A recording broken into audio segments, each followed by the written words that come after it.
Hi everybody, it's Sarah Biggers-Stewart, founder and CEO of CLOVE and HALLOW, and today we're going to do my full CLOVE and HALLOW routine, but in IGTV format. So it's a little bit easier to follow. It's all in one sort of place versus story. So hopefully you like this format. Let me know in the comments if you do. We're also going to do a Smokey Eye because I feel like that's an area where people are like, how do I do it without looking like a panda? What are the techniques here? I'm a makeup artist and I'm going to show you. So let's jump into it. I always get my hair out of my face because I end up with like one or two rogue hairs across my eyelids that drive me insane if I don't do this. So I'm going to start with some everything oil. I've already got my moisturizer on, but I like to do just about 2 or 3 drops on top. And while that's sinking in, I am going to start on my eyes. So with a smoky eye, I would suggest putting down a primer. If you don't have a specific eye primer, using concealer or foundation is fine. You just need the tiniest bit, and then I'm also going to set it with a translucent powder. So this gives it something to grip to, but it makes it easy to blend so it doesn't get like sticky from the concealer. Okay. So I'm just going to take some of our pressed mineral foundation and dust that on top of my eyes. Not only does this help prep and prime the lid for shadow, but if you have redness, veins, discoloration around your eyes that can distract from the eye makeup, which is not uncommon, this will help with that. So what I'm going to do here is actually take my bronzing shade Cabo and put that around my eyelid as a transition shade versus using the orangey shade in the pressed pigment palette because I just want something a little bit more neutral. So I'm going to take our shade and blend brush. If you see that this one's all marked up, it's because it's one of our like initial samples. And I'm going to take the fluffy side and I'm going to find that hollow where your eye folds. If you have hooded eyes, you might not have as obvious of a hollow, and so you're just going to place the color right where it's visible above your crease. So I'm going to take this fluffy brush, always depositing right at the outer corner because that's where you get the most color, and doing gentle windshield wiper motions back and forth. I'm not lifting the brush up. I'm not putting a lot of pressure. That's how you get like a splotchy mess, and I'm just going back and forth. Now, the reason we do a transition color in the crease is 1, to help blend out colors we put on top of it, and 2, to just add some depth. So you can see already that this eye has a little bit more dimension. It's a little more 3D looking than this eye. So plenty of people just do crease shades each day on their eye and don't even do anything else eyeshadow-wise. But with a smoky eye, it's definitely helpful. Now I'm going to switch to the pressed pigment palette. I'm going to take the dark brown shade and I'm going to take this flat shader side of the brush. And I'm just going to start applying to the center close to my lash line, getting right up to the lash line. And then start patting towards the crease. Now I mentioned this when I was putting on the crease color, but wherever you put your brush first is where the most color is going to go. So you don't want to put your brush down up here because that's not where you want the most color. You want the most color right by your lashes in the center of your lid, and wherever you tap and blend after that, it'll kind of fade the color out. Diffuse, if you will. So I'm just kind of tapping, getting the color in its place. Then I'm going to switch back over the fluffy side. I can't talk today. I'm going to switch back over to the fluffy side and no extra product on it. I'm just going to lightly start blending these two using windshield wiper motions. Now let's say you want it even darker. What you could do is put even more of this brown shadow and really concentrate it on your eyelid, or you could take an even darker shadow, even a black shadow, and start building it up. These layers of color already on here will make it easier to work with whatever color you build on top. What I want to do is finish with this brown color, and then I'm going to show you how I create an even more dimensional smoky eye. So I'm going to take that flat shader side, pick up that dark brown color, and fluff it right under my eye, just sort of connecting at the edge to make a smoky bottom liner.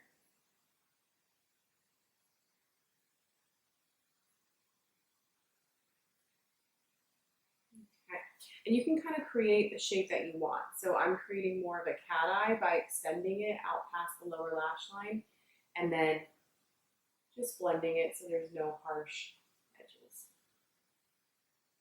That's what you don't want. You don't want harsh lines. You just want everything to like fade really nicely. To sort of cheat a halo eye and add even more dimension, I am going to take, I think, I'm going to mix these two shades, the rose gold and the champagne shade, on my fingertip and just tap it in the center of my eye. You do not have to do this. This is not a key part of a smoky eye. It just looks, it makes the look very dimensional and makes you look like you have a lot of eyeshadow skill, but really you're just patting another color on top. And then lastly, for even more dimension, I'm going to take a small clean brush and I'm going to pick up, that is not clean, I'm going to pick up the lightest shade. If you have a deeper skin tone to me, any shade that would be like a highlight, and I'm going to pop that in the inner corner. What I like about this smoky eye is like, honestly, this would still be work appropriate. With the right face makeup and lip makeup, it's not too over the top. But again, if you wanted to make it even more dramatic, you're going out, it's nighttime, and you just like heavier eye makeup, whatever it is, you can layer darker colors on top following that same technique, and it'll be like good to go. So now let me do my brows. I'm actually going to fill mine in with the pressed pigment palette and a thin angled brush.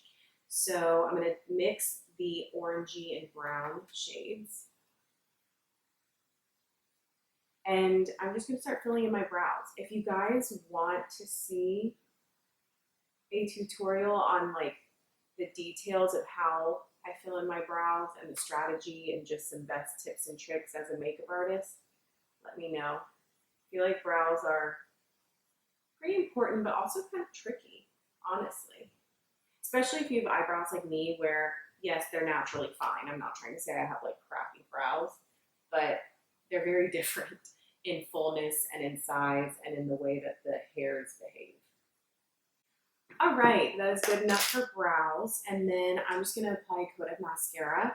If you wanted to apply falsies, you definitely could after applying mascara, but I'll save a video on applying falsies for another day. So I'm just going to apply 1 to 2 layers of flex lash, wiggling at the root and then pulling forward. If you see me kind of going over the tops like this, I feel like that really offers length and volume, and I do that with every mascara. Now a little bottom. And we're on to the face. I am going to use the 3-step prep method that I've been talking about. So first you want to take a primer, any primer will do, and apply it. I'm using up one, oops, I smudged my mascara, haha, one sec. I'm using up one that I just need to use up, but it's not a favorite, so I don't want to talk about it.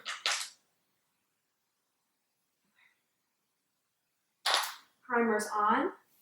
Now I'm going to take a translucent setting powder. I'm using this one from Range Beauty, but like literally any translucent setting powder, RMS, Lawless, you know, you name it, you can use it. So I'm going to take some of the translucent powder in the cap. I'm going to take a brush. I'm going to lightly powder. You're not doing like a heavy layer. You're just lightly powdering. All right, once that's done, you're gonna get a setting spray. I get so many questions about setting sprays. CLOVE and HALLOW is launching our own this year, which is the one I'm using, but Lily Lolo makes one, Pixie makes one, and there are plenty of facial mists you can use. A setting spray is just ideal because it's a film former too, so it will hold your makeup in place. But the regular facial sprays and like mists will still help smooth the skin and offer a little extra like longevity to your makeup. So I'm gonna spritz. So I'm gonna let that dry for a second. Now we go into skin. I'm gonna take liquid skin tint. If you have oily or combo skin, just use it as is most likely, unless you want a tinted moisturizer feel. So if you want a tinted moisturizer feel or you have dry skin, I recommend mixing a drop or two of the everything oil into it. That will help a lot. So I'm just gonna dot this.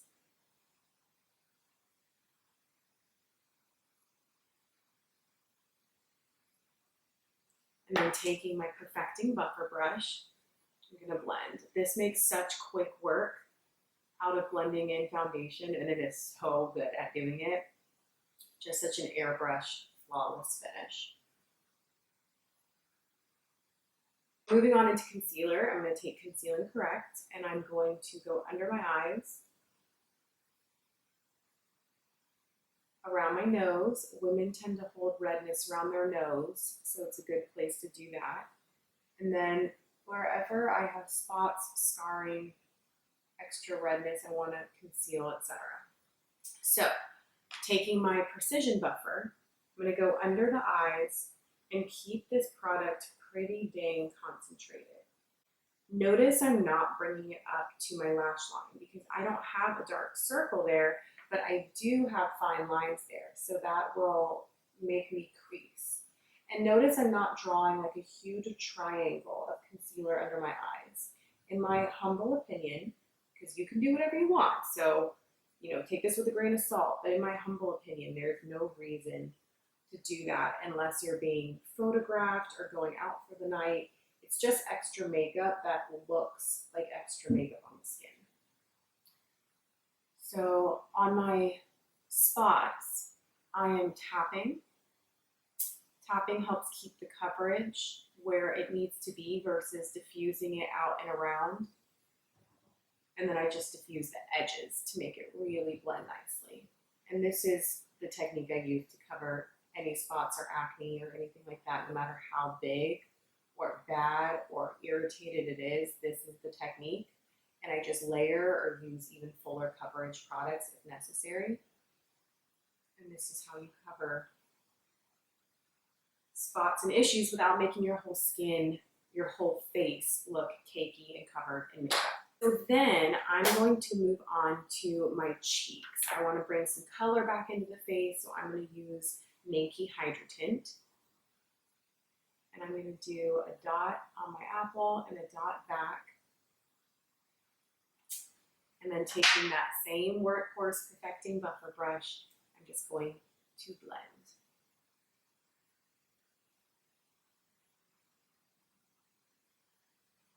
Blending back and sort of up to create more of an angular shape on me because I have a much rounder face than a lot of people. So kind of pulling it back and up like this creates a little bit more angularity and sort of thins the face a little bit. Okay, I do not want to do bronzer with this look personally, but you definitely could. Instead, I'm going to take the two highlight shades for my skin tone out of the Pressed Pigment palette and just dot that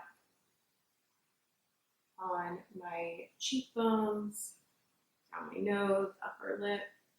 With a Smokey Eye, I like to do a nude lip personally, but listen, you can do whatever you want. So I'm going to take this Jane Iredale lip liner in Spice. And then I'm going to take our Lip Velvet in the shade Ella J and apply.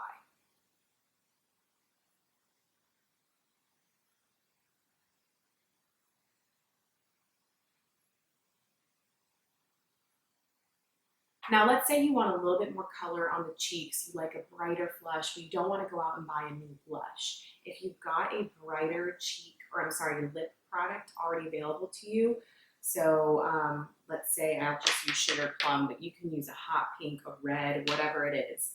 You can take the blush and either tap it between your fingers and warm it up so it's a cream blush, or you can just tap it directly with your brush and then apply. And I like to do this, honestly, a lot, layering blush colors.